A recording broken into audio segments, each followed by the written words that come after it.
नमस्कार दोस्तों, आप सभी का एक बार फिर से चयन क्लासेस के YouTube चैनल पर स्वागत है। तो आज 2 दिन की छुट्टी मनाकर मकर संक्रांति बड़े अच्छे से मनाई होगी सबने।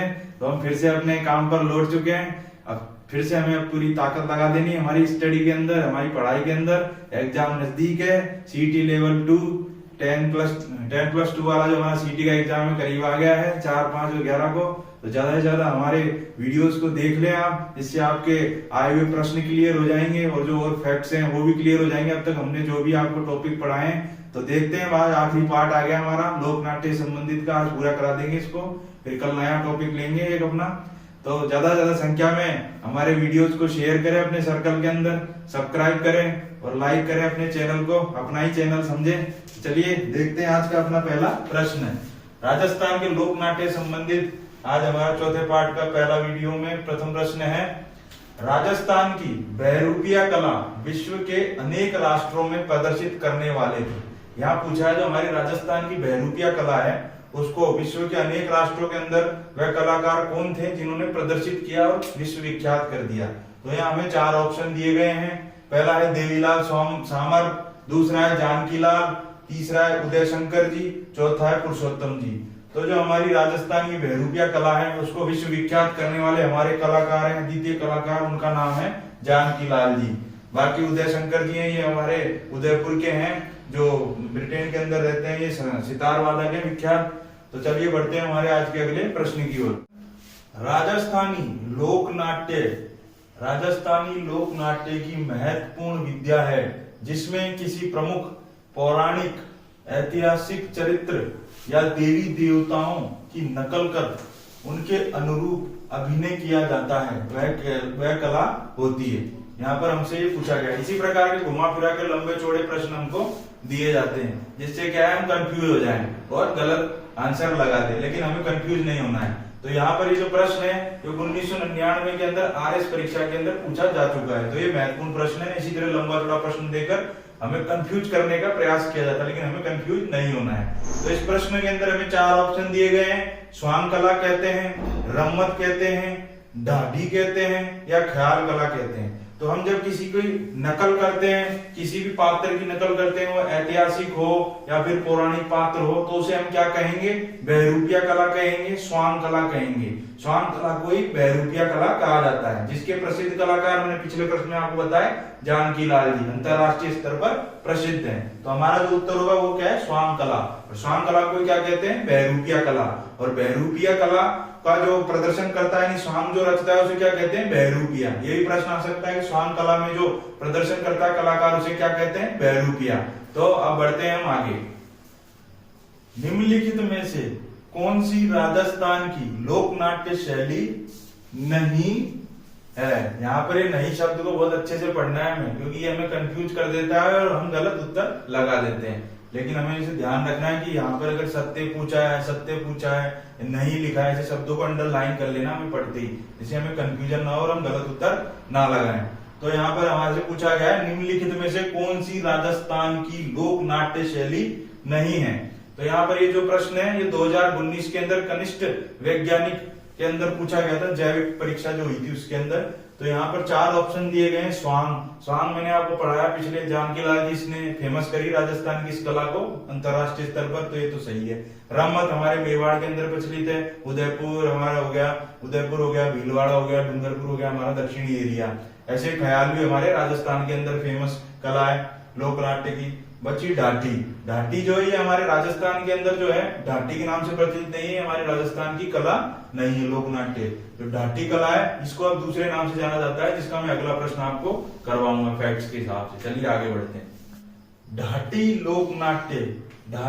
लोक नाट्य के कलाकारों को अब किस नाम से जाना जाता है? ये ढाडी लोक नाट्य जो कलाकार हैं, जो कला है हमारे राजस्थान में प्रचलित नहीं है, क्योंकि इसका जो नाम है वो बदल गया है हमारे राजस्थान के अंदर। वे दूसरे नाम से कलाकार जाने जाते हैं। तो हमें 4 ऑप्शन दिए गए हैं।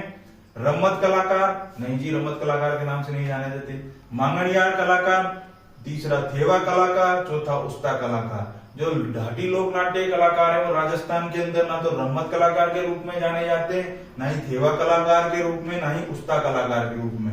जो ढाडी लोक नाट्य कलाकार है वो हमारे मांगणियार कलाकार के रूप में राजस्थान में मांगणिया कला के लिए फेमस है। और ये जो हमारे कौन से जिलों में पाए जाते हैं, ढाटी कलाकार मांगणियार के रूप में पाए जाते हैं, हमारे जैसलमेर बाड़मेर के अंदर मुख्य रूप से पाए जाते हैं, पश्चिमी राजस्थान के अंदर। तो ये फैक्ट को आपको अच्छे से याद रखना है। अब बढ़ते हैं अगले प्रश्न की ओर।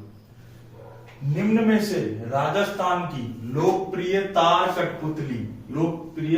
कठपुतली कौन सी है? यहाँ पर पूछा है राजस्थान की लोकप्रिय कठपुतली है तार कठपुतली, वो निम्न में से कौन सी है? कुंदेही कठपुतली राजस्थान की तार कठपुतली है या रमपुरी है, यमपुरी है या पुतुल नाच है? तो यहाँ पर हमें क्या कंफ्यूज आते हैं कई बार, यार तार कठपुतली कोई स्पेशल कठपुतली होगी कोई, तो यहाँ ऑप्शन देख के कंफ्यूज आते हैं। ये जो प्रश्न है 2019 के अंदर हमें पूछा गया है पुलिस कांस्टेबल के अंदर। तो यहाँ पर जो हमारा उत्तर होगा वो सीधा सा है कठपुतली। हमें कंफ्यूजन होना कि तार लिखा हुआ है तो कोई स्पेशल यार कुंदेही, यमपुरी या पुतुल नाच, इनमें से लगाते हैं कंफ्यूज होकर। सीधा सा है कि कठपुतली हमारी तार कठपुतली के रूप में राजस्थान की लोकप्रिय प्रसिद्ध है। और ये जो हमारी कठपुतली जो कला है ये हमारे राजस्थान के पूर्वी क्षेत्र में प्रमुख रूप से विख्यात है। और ये जो कठपुतली हमारी जो कला है लोकप्रिय, इसको करता कौन सी जाति है? नट जाति करती है। तार होते हैं डोरियों के, उनसे कठपुतली को बांध दिया जाता है और प्रदर्शन किया जाता है। और ये कठपुतली नाच होता है, इसे स्त्रियां प्रमुख रूप से करती हैं। और ये कठपुतली दिवस कब मनाया जाता है हमारे भारत के अंदर? 21 मार्च के दिन विश्व स्पेशल रूप से मनाया जाता है। तो अब बढ़ते हैं आगे। कठपुतली नृत्य कौन सी जाति के द्वारा किया जाता है? जैसा कि मैंने आपको पिछले प्रश्न के अंदर इंफॉर्मेशन दी थी इस संबंध में, वही प्रश्न आ गया है। कठपुतली नृत्य जो कठपुतली कला है हमारी राजस्थान की, पूर्वी राजस्थान के अंदर फेमस है। और वो किस जाति के द्वारा की जाती है? गुर्जर जाति नहीं, कालबेलिया जाति नहीं, मीणा जाति नहीं। तो इसका जो उत्तर है हमारा क्या? नट जाति के द्वारा कठपुतली कला को प्रदर्शित किया जाता है राजस्थान के अंदर। राजस्थान के पूर्वी इलाके में मुख्य रूप से इसका प्रदर्शन किया जाता है। ये कठपुतली नृत्य किसके द्वारा किया जाता है? स्पेशली महिलाओं के द्वारा, मुख्य रूप से महिलाओं के द्वारा किया जाता है। अब चलते हैं आगे। प्रत्येक वर्ष किस दिन विश्व कठपुतली दिवस मनाया जाता है? मैंने आपको पिछले प्रश्न में बताया ही था इसके बारे में इंफॉर्मेशन, वही प्रश्न मैंने आपके लिए बनाकर दिया है। तो प्रत्येक वर्ष किस दिन विश्व कठपुतली दिवस मनाया जाता है? यहाँ पर हमें पहला उत्तर दिया गया ऑप्शन 21 मार्च को, दूसरा 16 मार्च को, तीसरा 15 सितंबर को, चौथा 5 सितंबर को। तो 5 सितंबर को तो बनाया नहीं जाता। इस दिन क्या होता है? हमारा शिक्षक दिवस मनाया जाता है, जिस दिन हमारे दूसरे राष्ट्रपति जी का जन्मदिन था, उसी दिन हमारे शिक्षक दिवस को रखा गया। दूसरे राष्ट्रपति कौन है? हमारे राधा कृष्णन जी। 21 मार्च के दिन क्या है? हमारा विश्व कठपुतली दिवस मनाया जाता है। तो इसको याद रखना है। विश्व कठपुतली दिवस पूछा जा सकता है, कठपुतली कला से संबंधित है, नाट्य से संबंधित है, इसलिए 15 सितंबर को क्या मनाया जाता है? हमारा इंजीनियर्स डे मनाया जाता है। ये भी हमें याद रखना है, आ सकता है। तो बढ़ते हैं आगे। कठपुतली लोक नाट्य के लिए निम्न में से कौन सा क्षेत्र मुख्य रूप से प्रसिद्ध है? तो यहाँ पर हमें 4 जिले दिए गए हैं, जोधपुर, अजमेर, भरतपुर, दौसा। तो मैंने आपको बताया था हमारा कठपुतली लोक नाट्य जो है क्षेत्र के हिसाब से हमारे पूर्वी राजस्थान के अंदर प्रमुख है। तो यहाँ पर हमारे जिले दिए हुए 4, जिसमें पूर्वी राजस्थान में पड़ता है हमारा भरतपुर। तो हमारा जो इसका उत्तर हो जाएगा वो है हमारा भरतपुर जिला। कठपुतली लोक नाट्य के लिए निम्न में से जो क्षेत्र है वो प्रसिद्ध है हमारा पूर्वी राजस्थान में भरतपुर पड़ता है, यहाँ दिया हुआ है। अब बढ़ते हैं आगे। वह विद्वान कौन था जिसने विश्व की समस्त पुतलियों का उद्गम स्थल भारत को बताया? यहाँ पर इसी प्रकार से लाइनें दे दी जाती, कई बार आपने देखा होगा महल के बारे में, किसी महल के बारे में ये उक्ति किसने कही, या फिर क्या बोलते हैं थोड़े से बाजरे के लिए, मुट्ठी भर बाजरे के लिए मैं हिंदुस्तान की सल्तनत खोने चला था, ये उक्ति किसने कही? इस तरह के प्रश्न पूछे जाते हैं हमसे। तो ये वाली उक्ति किसने कही थी? शेरशाह सूरी ने कही थी, जब वो गिरी सम्मेल के युद्ध में हारते हारते बचा था। किससे बचा था? हमारे मालदेव के सैनिकों से। तो चलिए उसी प्रकार ये भी एक उक्ति है हमारी। वह विद्वान कौन था जिसने विश्व की समस्त पुतलियों का उद्गम स्थल भारत को बताया? यहाँ पर हमें 4 ऑप्शन दिए गए हैं। पहला जेम्स टॉड, दूसरा जॉर्ज गियर्सन, तीसरा चार्ल्स मैकडॉफ और चौथा है पेरचेल। तो आप अपना उत्तर क्या होगा? 4 ऑप्शन देख रहे हैं, इसमें लग रहा होगा वैसे भी आपको, जिसने पढ़ रखा है ढंग से राजस्थान जीके को। तो जेम्स टॉड तो कौन थे? हमारे राजस्थान के इतिहासकार कहा जाता है इन्हें, मुख्य इतिहासकार हैं। जॉर्ज गियर्सन कौन है? ये भी हमारे इतिहासकार हैं। इन्होंने हमारी एक पुस्तक लिखिए, उसका नाम आप मुझे टाइप करके बताएं, फिर मैं आपको बताऊंगा। चार्ल्स मैक्डॉफ कौन है? जिन्होंने हमारी संधियां करवाई। कब? 1818 की संधियों के अंदर मुख्य रोल था इनका हमारे राजस्थान के अंदर। तो बचे ये पिरचैल। पिरचैल वो महत्वपूर्ण व्यक्ति हैं, वे विद्वान हैं जिन्होंने ये कहा कि विश्व की समस्त पुतलियों का उद्गम हमारा प्यारा भारत देश है। तो हमारा उत्तर हो जाएगा पिरचैल। तो आप पढ़ते हैं आगे। किस कलाकार ने गोपी चंद तथा हीर रांझा तमाशा प्रारंभ किया? यहाँ पर पूछा गया है हमसे इस प्रश्न के अंदर कि वह कलाकार कौन से हैं राजस्थान के जिन्होंने गोपी चंद, हीर रांझा तथा तमाशा प्रारंभ किया। यानी गोपी चंद तथा हीर रांझा का जो तमाशा है उसको हमारे राजस्थान के अंदर प्रचलित किया। तो मैंने आपको पहले पढ़ाया था कि तमाशा कला, जो तमाशा हमारा नाट्य है, वो कहां पर प्रसिद्ध है? जयपुर के अंदर प्रसिद्ध है। और जयपुर के अंदर प्रसिद्ध है तो वो हमारा क्या है? पूर्वी साइड में ही आता है। और यहाँ पर दिया हुआ है हमें 4 ऑप्शन। और मैंने यही बताया था कि तमाशा कलाकार जो तमाशा कला को जो प्रदर्शित करते हैं हमारे कलाकार, उसमें क्या अधिकतर नामों में आपको भट्ट लिखा आएगा, लेकिन यहाँ ऑप्शन में मैंने आपको 3 जगह भट्ट लिखा हुआ दिया है, तो कंफ्यूज हो रहे होंगे आप तो कहीं यार कौन सा लगाएं। तो ये जो स्पेशली गोपी चंद और हीर रांझा तमाशा जिन्होंने प्रारंभ किया वो कौन से? हमारे वासुदेव भट्ट। इनको अच्छे से याद कर लें। ऐसे भट्ट से आपको उत्तर मिल जाएगा जहां पर ऑप्शन के अंदर एक ही ऑप्शन दिया हो अधिकतर, लेकिन इस तरह का ऑप्शन आया तो पर्टिकुलर हमें याद होना चाहिए। तो यहाँ पर हमारा उत्तर हो जाएगा गोपी चंद और हीर रांझा तमाशा प्रारंभ करने वाले कलाकार कौन से? हमारे वासुदेव भट्ट। अब बढ़ते हैं आगे। मांगणियार कलाकार कौन से कलाकार? मांगणियार कलाकार, जो पहले ढाडी के नाम से जाने जाते थे, लेकिन हमारे राजस्थान में मांगणियार कलाकार मांगणिया कला के लिए प्रसिद्ध है। तो और कौन से क्षेत्र में प्रसिद्ध है? हमारे पश्चिमी क्षेत्र में, प्रमुख से जैसलमेर और बाड़मेर के अंदर ये इस कला के लिए फेमस है। तो बढ़ते हैं हमारे प्रश्न की ओर। मांगणियार कलाकार कौन से वाद्य यंत्रों का प्रयोग अधिक करते हैं? यानी मांगणियार कला का जो प्रदर्शन करते हैं हमारे मांगणियार कलाकार बाड़मेर और जैसलमेर के अंदर, तो वो कौन से वाद्य यंत्र हैं जिनको अपने कला का प्रदर्शन करते समय बजाते हैं साथ में? तो यहाँ में ऑप्शन दिया गया है, पहला चिकारा, सारंगी, कामायचा, दूसरा अलगोजा, ढोल, नौबत, तीसरा है डफ, चिमटा, बांसुरी, चौथा ये सभी। तो ये सभी तो है नहीं इसका उत्तर। हमारा जो उत्तर है मांगणियार कलाकार मांगणिया कला का प्रदर्शन करते समय चिकारा, सारंगी और कामायचा का मुख्य रूप से वाद्य यंत्रों के रूप में प्रयोग करते हैं, जिसमें भी कामायचा अधिक बार हमसे पूछा जाता है कि अकेला देके चाहे दोनों भी आ सकते हैं। तो अब पढ़ते हैं आगे।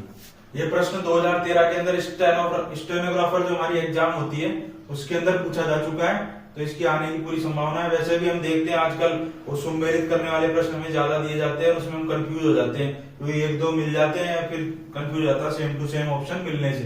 तो हमें ऐसे की प्रैक्टिस करना बहुत जरूरी है। तो देखते हैं हमारा प्रश्न। यहाँ पूछा गया हमें सुमेलित कीजिए। 2 सूची दी गई है, पहली और दूसरी। पहला ऑप्शन दिया गया हमें रम्मत। रम्मत हमारे कहां पर प्रसिद्ध है? कहां पर मैंने आपको बताया था हमारे बीकानेर और जैसलमेर की रम्मत स्पेशली फेमस है। तो यहाँ हमारे रम्मत के सामने मेवाड़ दिया है, ये इसका होगा नहीं, हमें देखना है बीकानेर जैसलमेर। तो हमारा उत्तर होगा रम्मत का बीकानेर और जैसलमेर। फिर हमें दिया है तमाशा। तमाशा हमारे कौन से शहर में प्रसिद्ध है? हमारे जयपुर के अंदर मुख्य रूप से तमाशा कला का प्रदर्शन किया जाता है। तो हमारा तमाशा किसके लिए प्रसिद्ध है? जयपुर। जयपुर की कला है हमारी लोक नाट्य। तो इसका उत्तर हो जाएगा हमारा जयपुर। फिर हमें दिया है भवाई। भवाई जो है हमारे कौन से कलाकार हैं? बालाजी, जिन्होंने हमारे राजस्थान के अंदर भवाई लोक नाट्य को प्रसिद्ध किया। तो भवाई कहां से आई है? हमारे गुजरात राज्य के अंदर से हमारे राजस्थान में प्रवेश किया है भवाई लोक नाट्य ने। तो हमारे गुजरात से जो सटे हुए 6 जिले हैं उनके अंदर मुख्य रूप से भवाई लोक नाट्य का प्रदर्शन किया जाता है। तो इसका उत्तर हो जाएगा हमारा भवाई का गुजरात राज्य से सटे हुए क्षेत्र, जैसे हमारा डूंगरपुर हो गया, हमारा क्या बोलते हैं बांसवाड़ा हो गया, बाड़मेर हो गया। ये जो हमारे जिले हैं 6 सीमावर्ती जो हमारे राजस्थान के गुजरात से जुड़े हुए हैं, उनमें भवाई लोक नाट्य अधिक प्रसिद्ध है। बागाजी इसके प्रवर्तक थे हमारे राजस्थान। अब बचा हमारा गौरी। गौरी हमारा कहां पर प्रसिद्ध है? मेवाड़ क्षेत्र के अंदर। गौरी भील जाति द्वारा मेवाड़ क्षेत्र में किया जाता है, जो हमारे दक्षिणी क्षेत्र है राजस्थान का। तो हम हमारे कूट को मिला लेंगे। अब यहाँ पर हमें ऑप्शन दिए गए A B C D के अंदर 1 2 3 4। हम देखेंगे हमारा मिलान कौन सा हो रहा है। रम्मत का चौथा, तो रम्मत का चौथा 2 में भी दिया है और 4 में भी दिया है। तमाशा का दूसरा, तमाशा का दूसरा हमें इसमें दिया है, तो हम इसी से मिल जाएगा हमारा कि 4 2 3 1। देख लें, रम्मत का 4, तमाशा का 2, और भवाई का 3, तो 4 2 3 और 1 इसका बचा। तो हमारा उत्तर हो जाएगा हमारा 4 2 3 1। तो ऐसे प्रश्न हमें अधिकतर देखने को मिलते हैं, बहुत ही अच्छा प्रश्न है। अब बढ़ते हैं आगे, देखते हैं हमारा एक और शानदार प्रश्न आज का, वही सुमेलित कीजिए। इस प्रकार के प्रश्न आजकल ज्यादा देखने को मिल रहे हैं। ये जो प्रश्न है हमारा स्टैटिकल ऑफिसर का एग्जाम हुआ था, असिस्टेंट स्टैटिकल ऑफिसर का 2019 के अंदर, उसके अंदर पूछा गया है। इस प्रकार के प्रश्न हमको आजकल अधिकतर प्रश्नों में अधिकतर परीक्षाओं में देखने को मिल रहे हैं। तो इस प्रकार का जो टाइप है महत्वपूर्ण होता है। तो आइए देखते हैं इस प्रश्न को। यहाँ पर दिया गया है हमें सूची 1 फर्स्ट और सूची 2। यहाँ पर हमें कलाकार के नाम दिए गए हैं इधर, और यहाँ पर वो हमारे को क्षेत्र दिए गए हैं। ये उनको हमको मैच कराना है और ऑप्शन देखना है। तो यहाँ पर दिया है हमें कुचामनी ख्याल। कुचामनी ख्याल मैंने आपको बताया था, कौन है इसके प्रवर्तक? लच्छी राम जी है। और कहाँ का फेमस है कुचामनी ख्याल? कुचामनी सिटी यानी कुचामन सिटी नागौर का फेमस है। तो हम देखेंगे हमारा ऑप्शन कुचामनी ख्याल पहला ही मिल गया। कुचामनी ख्याल लच्छी राम जी के द्वारा इसके प्रवर्तक है, उन्होंने इसको शुरू किया था नागौर के अंदर, कुचामन सिटी के अंदर। फिर है हमारा शेखावटी ख्याल, शेखावटी क्षेत्र के अंदर किया जाता है। अब यहाँ पर देखना है वो कलाकार कौन से हैं हमारे शेखावटी ख्याल से संबंधित। तेज कवि जैसलमेरी नहीं जी, ये नहीं है, रम्मत के हैं। तमाशा के बंशीदार भट्ट हैं। बचा दुलिया राणा जी। दुलिया राणा जी किसके हैं? शेखावटी ख्याल के प्रवर्तक हैं, कलाकार हैं। अब रम्मत हमारी कहाँ की जाती है? जैसलमेर और बीकानेर के अंदर, जिसमें भी बीकानेर ज्यादा फेमस है। तो यहाँ दिया है हमें तेज कवि जैसलमेर के प्रसिद्ध कलाकार है रम्मत के। तो हमें यहाँ मैच कराएंगे रम्मत के प्रसिद्ध कलाकार तेज कवि जैसलमेरी, ये इसका उत्तर हो जाएगा। जैसलमेर और हमारे बीकानेर की प्रसिद्ध है। फिर बचा हमारा तमाशा मैंने आपको बताया कहाँ पर प्रसिद्ध है? हमारे जयपुर के अंदर। इसके जो कलाकार है वो कौन से? हमारे भट्ट को पकड़ना है हमें, बंशीधर भट्ट जी यहाँ पर दिया हुआ है हमें। तमाशा के हो गए हमारे बंशीधर भट्ट। अब हम मैच कराएंगे हमारा ऑप्शन कुचामनी ख्याल लच्छी राम जी पहला दिया है, तो पहला यहाँ पर हमें 3 में दिया है, तो एक तो ही हट गया पहला, ऐसे ही गलत हो गया। फिर दूसरा दिया है शेखावटी ख्याल दुलिया राणा, तो देखेंगे दूसरे का चौथा किसमें दिया है? 1 में, तो इससे हमारा मैच हो गया। कई बार हमें कंफ्यूज कर दिया जाता है। तो हमारा उत्तर क्या होगा? 1 4 2 3। रम्मत का क्या है? 2, तो 2 दिया हुआ है तीसरे ऑप्शन में। तमाशा का क्या है? 3। तो हमारा उत्तर हो जाएगा 1 4 2 3। अभी हम बढ़ते हैं आगे। निम्न में से 4 वेद लोकनाट्य विद्या के संबंधित समुदाय है। यहाँ पूछा जो 4 वेद लोकनाट्य विद्या है राजस्थान की, वो कौन सा समुदाय इसको करता है यानी प्रदर्शित करता है? इसको किसने इसका प्रवर्तन किया था? वह कौन सा समुदाय था? तो यहाँ में 4 दिए गए हैं। अब सबसे पहले 4 वेद लोकनाट्य हमारी कहाँ की प्रसिद्ध है? टोंक जिले की प्रसिद्ध है। ठीक है, टोंक जिले में हमें कौन सा समुदाय मुख्य रूप से देखने को मिलता है? हमें 4 दिया गया है, गुजर, मीणा, कालवेलिया, पठान यानी मुस्लिम समुदाय। यहाँ पर पठान दिया है, तो हमारा उत्तर हो जाएगा पठान। और जो 4 वेद लोकनाट्य को जो किस राजा के यानी कौन से नवाब थे उनके समय में ये प्रचलित हुई थी, ये मैंने आपको बताया था। एक उदाहरण गैंग्स ऑफ वासेपुर देखी होगी ना आपने पिक्चर, उसके अंदर था ना एक कैरेक्टर फैजल खान, बाप का दादा का सबका बदला लेगा तेरा फैजल, उसी नाम पर था कौन? फैजुल्ला खां। फैजुल्ला खां के टाइम में हमारे टोंक के अंदर हमारी 4 वेद लोकनाट्य विद्या का प्रवर्तन हुआ। और इसके 2 कलाकार भी थे, अब्दुल करीम खां और एक और थे हमारे, वो आप बताएं मुझे कमेंट करके। तो हमारा उत्तर हो जाएगा पठान। तो याद करना है हमें इसको अच्छे से, फैजुल्ला खां, फैजल खान। ठीक है, बढ़ते हैं। 4 वेद में कौन सा वाद्य यंत्र?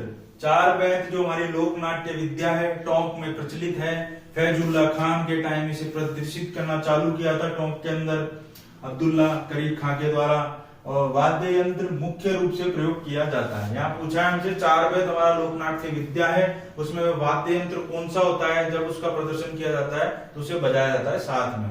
तो यहाँ पर अलगोजा दिया गया है, अलगोजा इसके अंदर नहीं है। रावणता ये भी नहीं है। पाबू जी के जब हम क्या बोलते हैं गाथा गाई जाती है हमारे राजस्थान में, तब इसका प्रयोग किया जाता है रावण हत्या का। ऐसे ही अलगोजा हमारा क्या है? सुरिश वाद्य यंत्र है, फूंक मारकर बजाया जाता है। डफली हो या डफ हो, दोनों में से कोई भी दिया हो, उसका प्रयोग हमारा 4 वेद के अंदर वाद्य यंत्र के रूप में किया जाता है। 4 वेद लोकनाट्य का प्रदर्शन करते वक्त वाद्य यंत्र के रूप में डफली और डफ का प्रयोग किया जाता है।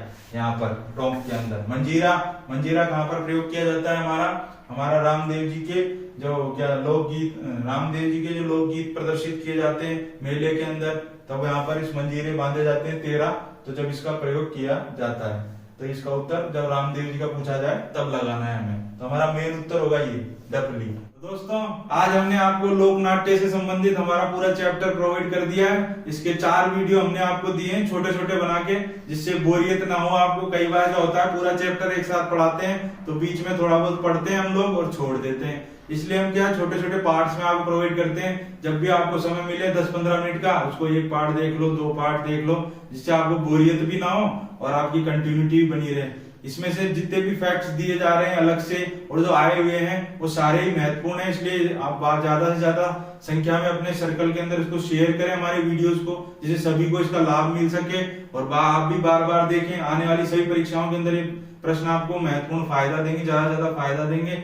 इसलिए इसको आप अपने सर्कल में शेयर करें, हमारे जो चैनल है उसको सब्सक्राइब करें और लाइक करें और अपना साथ बना के रखें। जय हिंद, जय भारत। आज के लिए कल मिलते हैं एक नए चैप्टर के साथ, नए वीडियो के साथ। जय हिंद।